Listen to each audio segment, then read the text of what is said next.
What it is, what it do, you tuned into the Jose Morales podcast. I'm your host, Jose Morales, and we're back in the ring for another solo episode. In this episode, I'm gonna be rocking it alone. So here it is. So in this episode, what I'm gonna be talking about, I'm gonna be sharing with you guys a lot of things that have been going on in my personal life in the past month, things that I've dealt with from my kids' school to my water drinking, how that's going. Also, my Daca status, because it's expiring soon, and things that went down with that. My public speaking, the schools that I attended, the schools that I'm gonna go to. I'm gonna share all that with you guys, and then I'm gonna end it with a great nugget. I guarantee you will gain something from this at the last bit. Is gonna be something that you can take home and really let it resonate with you, and you guys are gonna enjoy it very much. So let's get to it. And one of the first things is basketball season's back. Obviously, nothing changed. Kings still suck. But I want to share with you a funny, interesting, tradition that I've always done this with my kids from the very beginning. Since my son was born, I would always watch the home opener together, and that's the first game of the season here in Sac. And then we will always watch Kings games together. And this is kind of funny, but the first home opener, we played and we were watching the whole game, and every time the Kings do good or something, we got a cowbell. Weddle was all excited. He got the cowbell, and he's ringing the cowbell every time the Kings score. Alonso's all pumped up, and they're like counting down like how many points we're ahead or we're down. Oh, we need 2 more baskets, or we need this. It's like that the whole game. They're hella into it. They're just watching with me. And Weddle's like pumped up. Weddle's like, yeah, the Kings are gonna win. Kings gonna win. And when the game's almost over and they're about to lose, I'm like, man, I can't let them see they're gonna lose. I can't let them see that. I can't let them see it. So the commercial break went on commercial break as there was a timeout. We were like down by a lot. I just turned it off. And I told him we won. I did not want Weddle to see we lost. I'm like, man. And then I feel bad because I'm like, what am I setting them up for? Like, I'm setting them up for this horrible, they're becoming fans for this horrible team that's all they do is lose. So I just had to share that with you guys, get you guys a good laugh before we get into this episode. A couple more things I wanted to give you guys an update about was I had some people ask me, how's Alonso's school going? Alonso's school is going great. I remember we talked in the previous episodes. I had Matt on here, which was a school he was going to go to, an acting academy. I talked about kind of my philosophy in the school and how it kind of matched my vision that I had for my kids. And now we are, half through the year. I mean, end of the year's coming up. And I think it's a good time to give you guys an update of how it's going.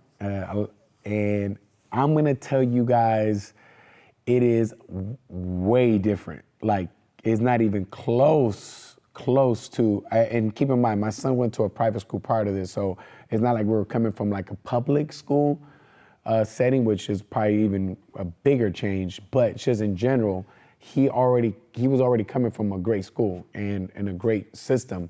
But it's just, what I mean by it's very, very different is the entire operation is night and day. It's not even close. And this could be good and it could be bad depending on who you are as a parent and what your philosophy is and what you expect from school. So what I mean by that is, first off, if you have not heard the previous episode when we talk about the school, and then when we talk about with Matt Bodra, I forgot what episode it was. I think it's something about education, but look back, it was in season 3. Listen to that to get you more familiar with the school. But if you already listened to that, then you know that the school has no schools. They have no teachers. They got guides, and what makes it very different, it almost looks like they don't focus, they don't emphasize the writing and spelling and the math, and it looks like it. Again, I say it looks like it because they do, but they're not really. It almost looks like they're not really on their ass about it. That's what it looks like. And when my son going to school, I asked him, hey, how's school going? He likes it. I'm like, what do you like about it? And he was like, oh, I like the freedom. No one's like right there on your ass. It's very free. And as a parent, I'm like, is that good or bad? Freedom, that's kind of weird. But as time goes on and I started getting more familiar with what they're doing, at the end of each session, so they go 4 weeks and they have a session, they have something they need to accomplish or need to do. And what they do at the school is they have all the grades. So my son's school is 8th grade to kindergarten, so be actually pre-K. All those students, except the little ones, I think it's from 5 up, they all work on things together. And what I mean by they work on projects together, actually, I don't think it's 5 up. I think it's 6 and up. I could be off on my numbers, but they work on projects. Like, for example, the first session, they had to work on this video, and they had to do the dancing part to the video, the music, the editing, it was a full-on video. Obviously, the 8-year-olds were doing the editing, but the older kids, the 7th graders and 8th graders, they were in charge of like the videos and how to, do all that part. And then they were also in charge of being the leaders and putting the kids in certain positions. Like, all right, you're gonna be responsible for this, time management and stuff like that, which is super dope. I really like that. And they're responsible to speak up and they gotta talk to each other. And another thing is that they have a watch and they have to specifically watch their time throughout the day. So they show up to school, they gotta do English from this time to this time, they gotta read and write, they gotta do their math from this time to this time, and they are responsible for that. They are. No one's on their ass about, okay, it's time to start reading or it's time to do this. They have to specifically watch the clock and make sure they manage their time. That's one thing that I really, really liked about it. And then the whole teacher thing is different because I experienced it this way. The very first day, I believe it was open house, the very first thing that I went to the school for, and it was open house. They had a application that all the students needed to fill out. And when they filled this application was kind of like getting to know you. For all the students will get to know them. All the other students know who they are. My son filled out who he is, blah, blah, blah. And I have to throw this in there. He had to put all his favorite things he likes to do. He had 4 things to put on there. He put soccer, he put dancing, playing, I forgot. And he left the 4th spot open. He had more, he could have easily put boxing there. I was like looking, he didn't put boxing. I was hurt. But anyways, when it was time to turn this in, he didn't know where to put it. So in normal school, you raise your hand, right? And then the teacher tells you, oh, you turn it in right there. And then you go turn it in right there. Here, he raised his hand and the guide came, and the guide does the teachers. The guide came and was like, that's a good question, Alonso. Where do you think you can find the answer to that? And then he started thinking himself. He was like, where would I look? And then he was thinking, and then right away he looked at where he got the paper from. He walked over there, looked at where he got the paper, and where he got the paper, there were instructions right there. So all he had to do was read the instructions, fill this out, then look for this, look for that. He figured out his problem by himself. And right there, instantly, that's when I was like, this is why I brought him here. Like, this is why I brought him. I brought him here because I need them to learn to be independent. I need them to be able to figure stuff out on their own. Be vocal, be ready for the real world after school. So he went into that. He figured it out after the first session, and we watched the video. They got all the parents together. We watched the video. It was so cute to see how excited they were all to show us what they've been working on. I love that. My son was all pumped up. He said, we've been working on this for the past 4 weeks. I'm excited for you to see it, Dad. And we watched it, and it was really good for kids putting this together. And another thing I have to throw in there. So when you go back to assemblies or you go to things for school, the people in charge are, the teachers and the principals, and the staff is telling you where to put everything and where to go and da-da-da. if you go to an assembly. Here, the students are guiding the whole thing. The students. The kids are telling, where they're orchestrating everything for a thing where the parents are going.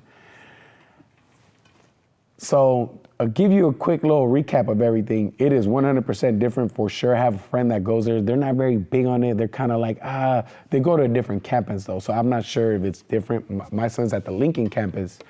But they're like, I don't know if my son is gonna thrive in that environment because he can't figure things out on his own. But again, I don't think it's for every kid. It may not be for every parent. So far for myself and for my kids, I really like the things that it's doing with Alonso. And then one more thing I wanted to tell you guys about that I like. Again, this is things that are important to me. Maybe it may not be important to you. His problem solving skills are way better for sure. I like him figuring out things on his own without asking me.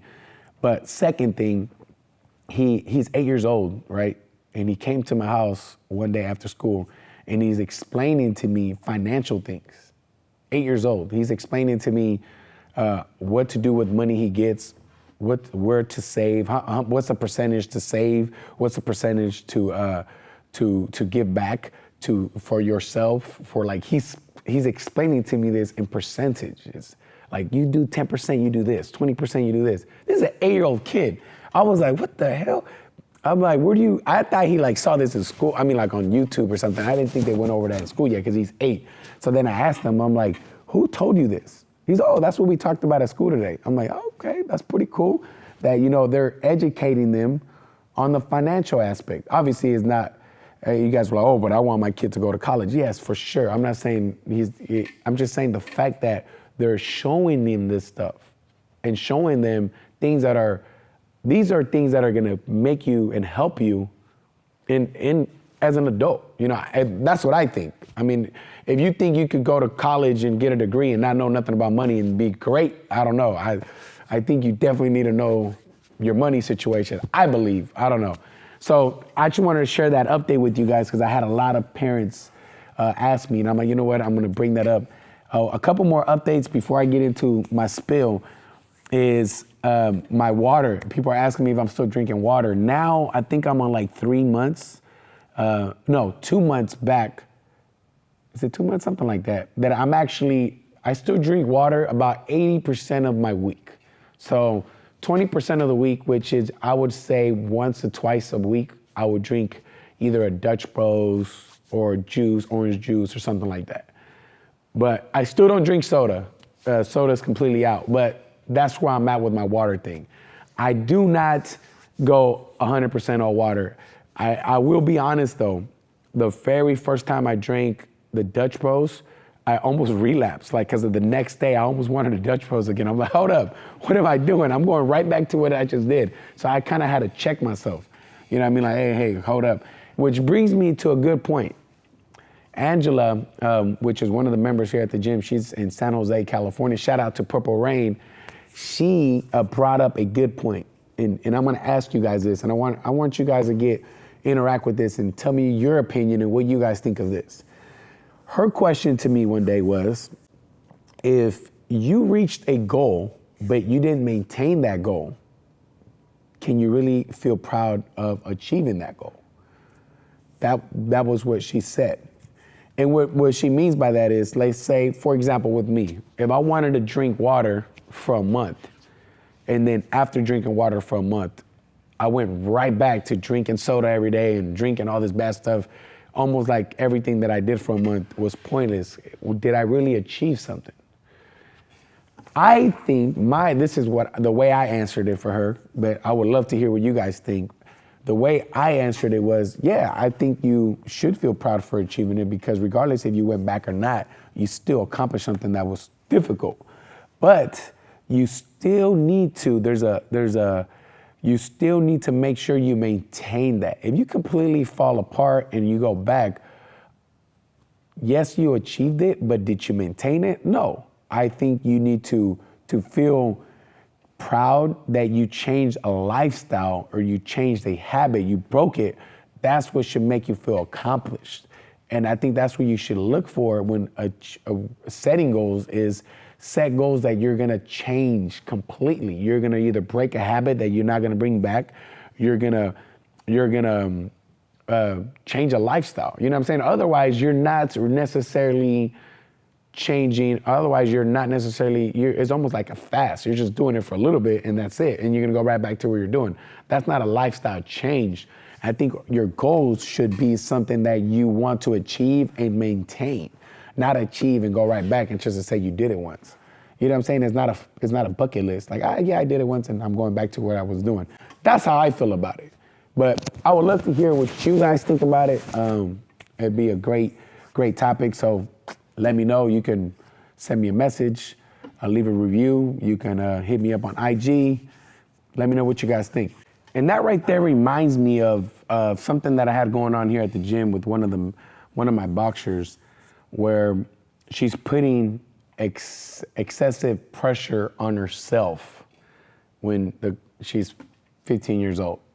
And what I mean by excessive pressure is the young lady is already expecting to be in certain shape, expecting a boxing-wise look a certain way as a boxer, know what to do when she's an adult already.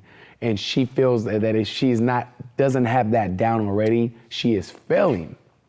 And by failing, now she's putting herself down, she's depressed, she's getting anxiety. And the root to all of this is what she's putting in her head. She's put in her head that she needs to be here and she's not there, so now she feels like crap. And I had a conversation with her. I was like, you're 15 years old. I mean, you're 15 and you're expecting to be something that when you're 30, you need to know, or when you're 40, you need to know, or when you've been boxing for 8 years, 5 years, you need to know. Like, girl, relax, you're 15. Get out of this perfection, like you're trying to be perfect already. And when I brought this up to her, I was thinking, I was like, wait, what was I like when I was 15? When I was 15, what was going through my head? And this got me to realize how much growth I had in 17 years.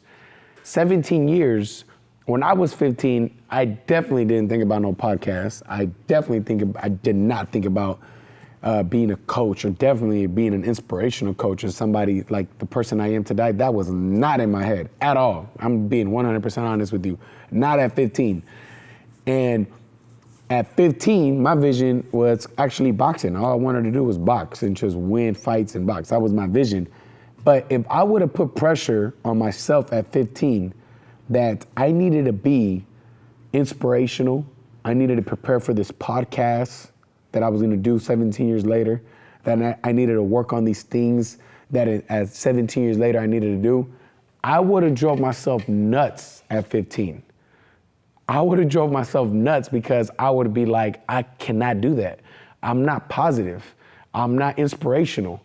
I'm not even a good boxer to be a boxing coach already. Like, I would drive myself nuts. And I would start lacking motivation because now I'm not feeling good about myself. Part of the process is going through everything, and then you slowly start finding yourself. You know, with time, I started slowly seeing, okay, I'm good at talking to people. I'm good at coaching. I'm good at communicating. I'm good at this. Oh, I really like this. I like that. And then I found myself. So that's what I told her. I'm like, you got to give yourself that time to find yourself so that you know who you are, and you got to let yourself and give yourself the ability to grow. You're not even letting yourself grow right now. And now that we're on the topic with teenagers and all this reminds me of recently I went to go talk to at Burbank High School. And those that are not familiar with Burbank High School, it's in South Sac. It's on Florin Road. It's not in the best of neighborhoods. It's a little bit more ruggish, it's different. Not your typical school as far as depending on your demographics, definitely where you live. So it's not a Roseville school. It's not a suburb school. It's not a private school. And I was blessed with the opportunity to go talk there through Instagram. I had somebody hit me up through Instagram and offered me, he's like, hey, you should come talk. And when he told me where, and I have family that went to Burbank, I actually used to go hang out in that area a lot because my family that lived in that area. And so it was special to me to go to Burbank. So I said, hell yeah, I'll come through. I'll go to Burbank, no problem. So I went, and I wanted to share this with you guys and kind of go through the whole thing because it was actually one of the most special things I've experienced in my life. I experienced a lot of special things, but this day was very special for a lot of reasons. And I'm gonna kind of get into that right now. First, when I get there, I get approached with a great welcome. Man, I didn't think you were gonna come. When I sent you the message, I thought you were gonna blow me off, blah, blah, blah. I'm like, nah, man, no problem. I'm grateful to be here. And he was like, I have some students here that they're gonna go crazy because they're the ones who brought me up to you, and I already knew of you, and they're gonna really like. One of them boxes.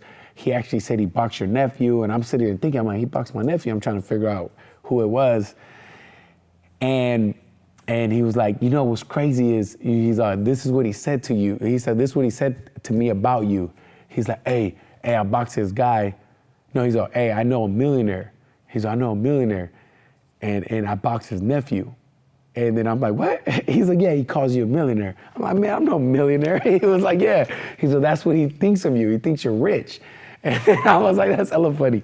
So I start walking through the school, and then just to be on a high school campus, it was last time I was on a high school campus was when I was in high school. So it was cool to experience that. And then I go in, I talk to them, and this class, because I wasn't in assembly, I actually talked to it. I talked to a classroom. It was an at-risk teens. So it was a super cool class. I shout out for them for putting this together. But I forgot what teacher is the one who originally started this. I forgot. But this was a long time ago. A teacher put a class together, and the class was assigned to put all at-risk teens together in a classroom and trying to mentor them. And at the very beginning, they were like, "Oh no, this is not going to work." I mean, we have Bloods, Crips, we have Northerners, Southerners. We got them all in one classroom. This is like a disaster waiting to happen. It's not going to work. And they're like, "No, let's give it a try."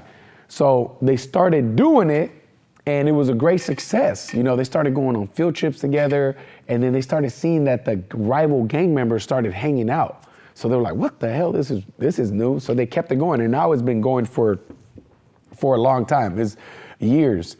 So that's what they're explaining to me, the classroom. And then the guy tells me, what kind of people are going to come in. He was like, you're going to have this kind here, you're going to have this kind. And the classroom, no joke, was we had one black guy, one Asian guy, one Filipino, the rest were all Mexican. All of them. All of them were Mexican. So we just had 3 people that were not Mexican. 0 white people. And the rest were all Mexican. And as soon as they walked in, I wanted to make it a point to put me at their level. And like, what I mean by putting myself at their level, I didn't want them to feel like I'm there to yell at them or I'm there to enforce anything. Like, I'm not a teacher, and I wanted to make sure they can trust me and look up to me and communicate with me. So every time they walked in, I shook their hand, introduced myself. I introduced myself to all of them, and I started asking them where they were from. Majority of them were from Michoacan and Jalisco, which is exactly where my roots are from. So that was special. And then I started talking about their story and how they work.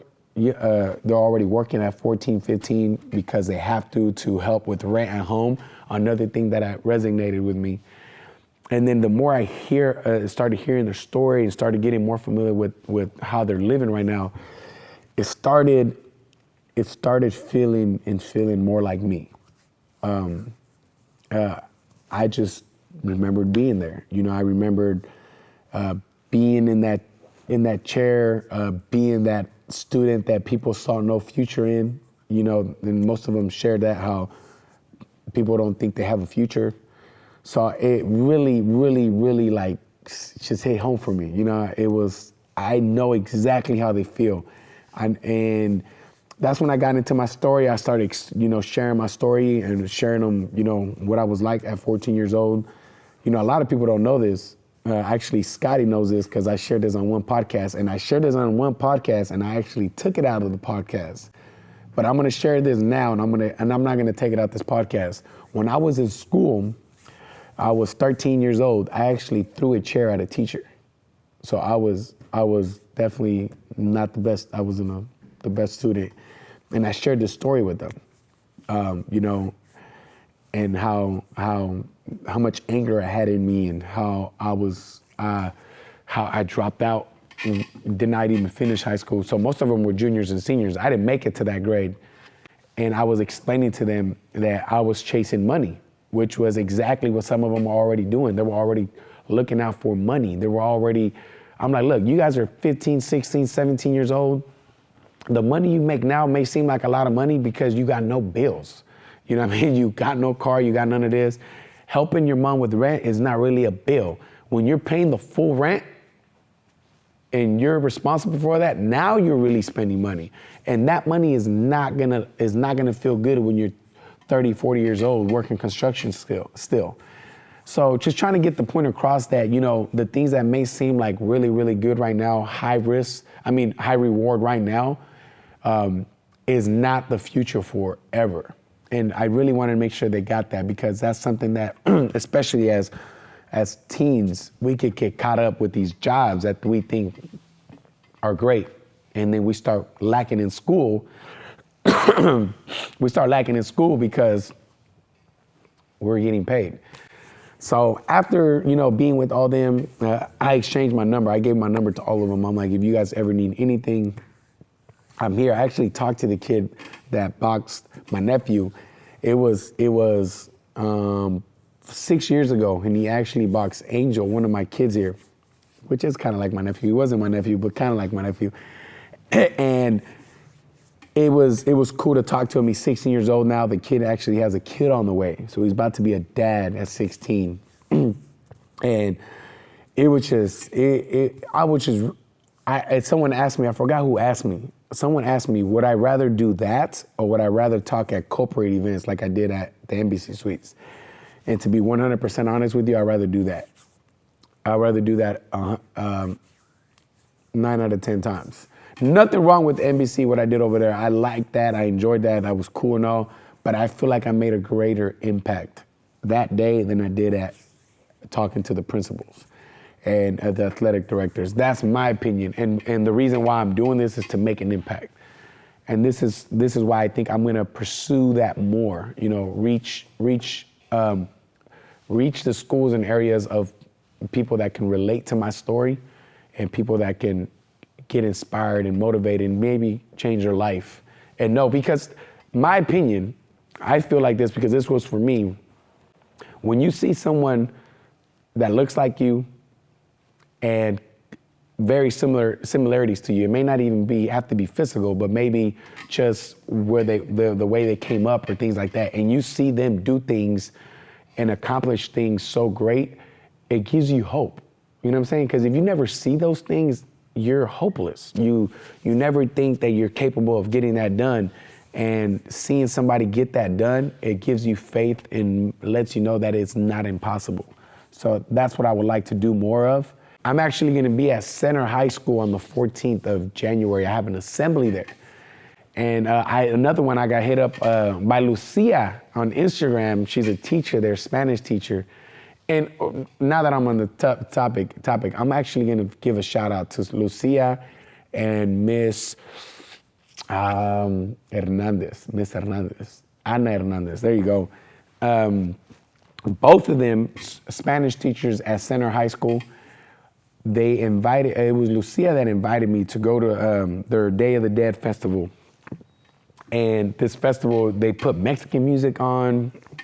They did Day of the Dead, traditional stuff at Center High School.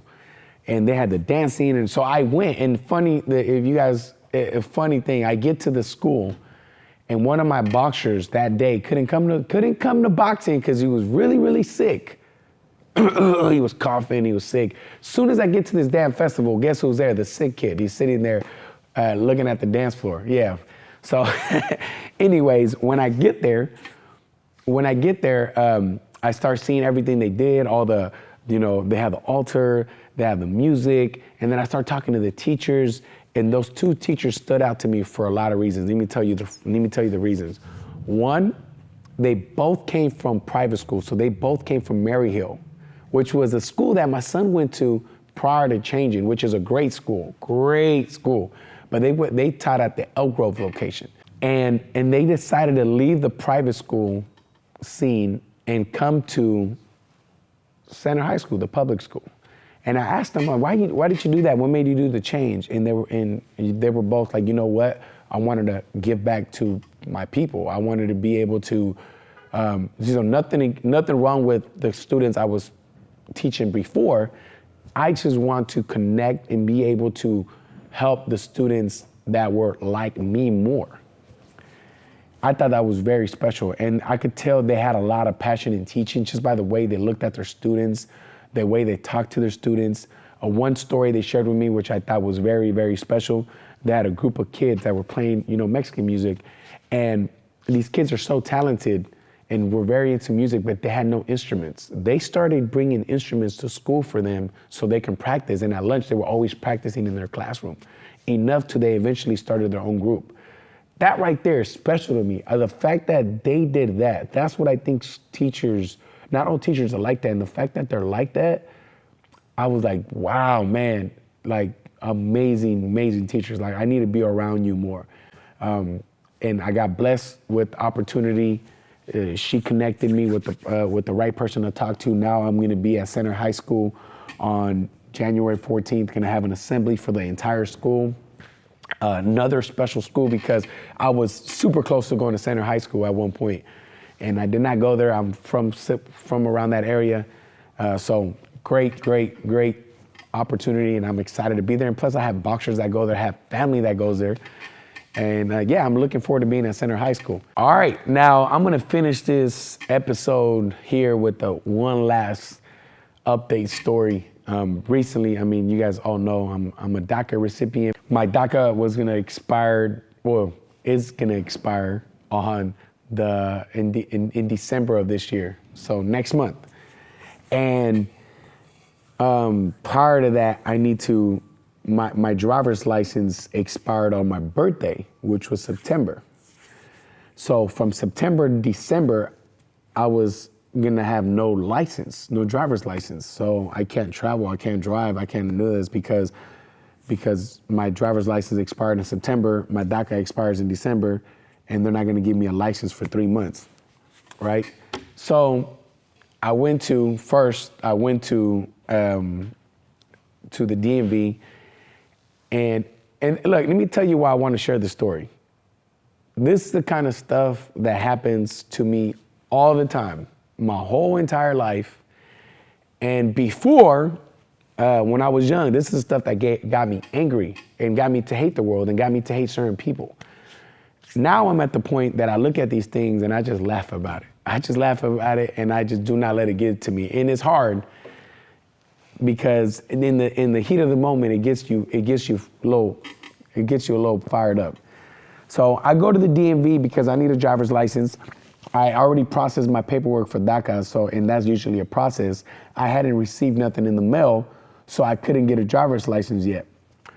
And I wanted to see if I can get a permit or something for 3 months or something, and because technically my DACA didn't expire until December, so I should be able to have a driver's license until December, not until my birthday, and stop at my birthday. So when I go to the DMV, I get there, and the very first guy, you could tell he was newer. He was like, he didn't really know what to do. He passed me on to somebody else. The second guy, this guy was an interesting guy. This guy, he was explaining to me that, I needed to have my DACA paperwork, and I explained to him, it's in the process. I haven't received nothing yet. Can I get my driver's license for 3 months? He said, yeah, no problem. We can do that.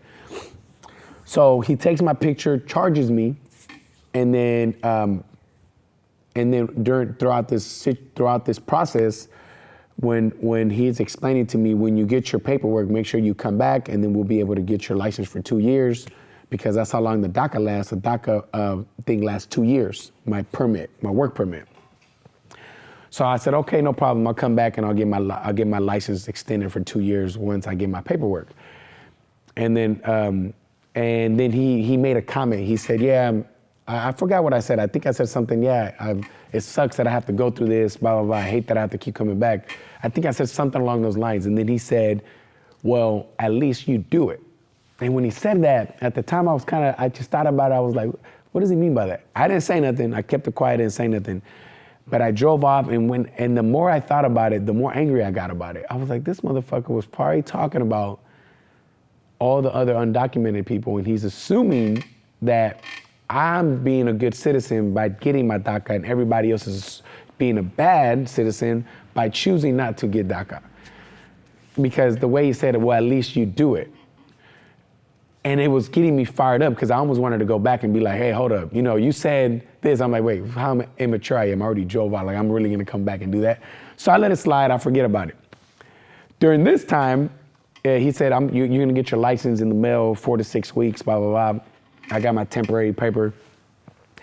And this was before my birthday. So this was like September 10th and around there. And then my wife's DACA expires literally around the same time as mine, almost identical. She comes in and she wants to get a permit because we're going to fly soon. So she wants to make sure she's good, because her license expired in July, her birthday, and mine is in September. So hers had been expired. Mine wasn't expired yet. So when I came in, mine wasn't expired yet. It was going to be expired. Hers had already been expired for 2 months. When she comes in, they do her thing. Older lady helps her, and super sweet. They talk about Mexico and they talk about kids, blah blah blah. Boom, handles her stuff, takes a picture, gives her her driver's license, 6 years, without even asking for her DACA, without even asking if it's renewed, without doing any of that. Just gives it to her. Boom, done deal, right? And I think they dropped the ball. I don't think they should have done that. But I'm using this as so you can see the way you get treated differently, right? I want you guys to see this. So then I'm waiting for my license. My wife's license gets there. I went to the DMV first. How the hell does she get her license first? And she beats me by like 2 weeks. So now I'm like, yo, I still haven't got my license. So I come in, I go into the DMV again, and by this time I already got my DACA stuff in the mail. That my DACA says, you haven't got your card yet, but I got my approval notice. And my approval notice is like official notice. It comes with like the stamp. It's like an official ass paper. It's not a receipt. Like, it's legit. I go to the DMV with my DACA recipient paper that I got accepted for another 2 years, another term, and when I walk in, this younger lady helps me, and this lady is like, she's like mid-20s, early 30s maybe, super rude, like just rude off tops, like just for no reason. And I always try to be polite to everybody when I come in, so I'm like, hello, how's your day going? She's just like short, simple, no response. I'm like, all right, well, I just started staying quiet. And then when she looks at my stuff, she was like, oh yeah, your DACA is gonna expire in December. That's why you probably didn't get your license in the mail. And then I was like, well, I got my paperwork now. Can I get my 2-year license now? Like, I'm legit. She's like, hold on, I'm gonna go ask somebody. She go ask somebody, blah, blah, blah. And then she's like, take a seat, I need to make a call. So I sit down, she calls somebody, I don't know who she calls. She comes back. And when she comes back, she's just made up her mind of what she's gonna do, because she's not even listening to me. Let me tell you why she's not listening to me. She's like, hey, you need to wait until you get your blah, blah, blah, blah. And I was like, I'm literally holding the paper. And I'm like, I have the paper right here. But before I even said that, I'm like, she cuts me off. No, that doesn't matter. You need to come back when you have your DACA. She didn't even listen to me. So I was like, I cut her off. I was like, yo, do you hear yourself? Like, you don't even let me talk. You said no before you even hear what I had to say. He was just like, no. Like instantly, no. She's like, well, what do you have to say? I was like, well, I have to say that you're asking me for my Daca and I have my paper right here. She's like, let me see it. Oh, no, you got the wrong form. That's not the right one. I'm like, the wrong form? The hell? Like, what form do you need? She's like, you need your actual card. Da, da, da. So I left, came back. I went home, checked my mail, make sure I had everything. I came back, I was like, you know what? I'm gonna like make a scene now because one, my DACA's not even expired. Second, I have my authorization form. When I called, because I called the hotline for the IRS or the government, USCIS, I called them. They're like, they should be able to give you a license with what you have. Like, they need to quit playing. So now I'm heated. So I go back to the DMV, and again, you're going back and forth to the DMV. So, you know, the DMV is not something is just like a walk in the park. So this is already building up. I get there, and then the lady that helps me is the same lady that helped my wife the third time. And then she was like, why are you still here? She was like, I've been seeing you here, like, this is like the third time I see you here. I'm like, oh yeah, I'm just trying to get my license. And she was like, how come you haven't got it? I was like, well, I don't know, I haven't got it. I'm like, they're like, well, they already charged you. They looked at everything. Yeah, they already charged you. You have all your paperwork. She's like, oh, they froze your account. That's when you never got it. So the very first guy, the guy that, oh, well, at least you do it, he froze my shit. He put a lock on my stuff so that I couldn't get nothing. The second girl probably didn't know what to do, was tripping out and just wanted to dust me off. Luckily, that third lady was like, yo, I just got to get my supervisor to take this off. You have all your stuff. Here's your license. She's like, they already charged you. They're like, this makes no sense. And I was about my day. But to me, it was just like, it was mind blowing that all this stuff and you act this way and never once did you just listen to what I had to say. Not once did you listen. I could have got really upset. I was getting there. But I always, every time I get upset or I get angry at a situation, I have to remind myself that one, these people probably hate their life and probably angry with themselves already. Two, they maybe didn't get trained on this stuff. So maybe they lack knowledge, or, you know, maybe they just are not aware of what to do in this situation because they don't see that on the daily basis. So I try to give them the benefit of the doubt without getting out of hand and without getting angry, because to be honest, a lot of people do lack knowledge and do not know exactly what you're doing or what exactly it is that you have. What is work permit that you have? What is that, you know? But it's frustrating, and it's frustrating because my whole life, it's weird.